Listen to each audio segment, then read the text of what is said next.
fit nila. And sumama rin ako kasi doon ako nag-work. Pero actually kasi, medyo inaapi-api namin si Friendship dun sa story. Super. Kaming dalawa. So, nung bago mag-shooting, tinawagan ko si Vice, sinabi ko talaga na, oy, nagpalipad ako ng Carrie Santiago, maghanda ka. Tapos first shooting day, hindi ko alam na ganun kalala yung mga damit na suot niya. Ako sabi kasi, basta corporate. Nagdala ako ng mga corporate, ganyan. Pagdating ko doon, naging putyo-putyo yung mga damit ko dahil sa lala ng mga damit na suot na dala niya. Sabi ko, ganyan pala gusto mo, o sige. Kaya the following day, naka-bathing suit na siya. Oo, naka-bathing suit. Oo, siya kasi couture. Sabi ko, ay nako, hindi ako masabay ni Chris sa hubad-hubad dahil konserbatibo yan, hubad-hubad ako dito. Pakita ko ng legs, pakita ko ng katawan, sa opisina naka-swimsuit ako. Ayun. Bis ay lumaban ka rin sa pabonggahan? Hindi, kasi usually sila itim-itim. Ako, neon. Obviously, parang suot mo ngayon.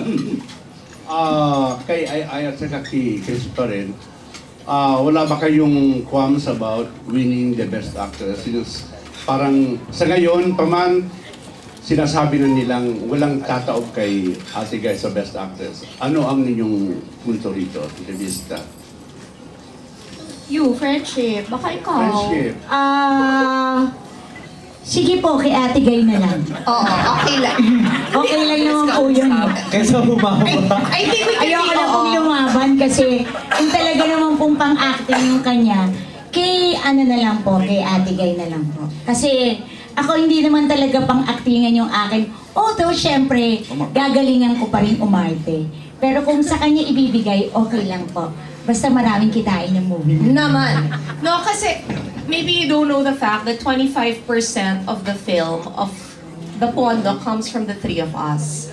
So it's 50% Star Cinema, 25% Viva, and 25% sa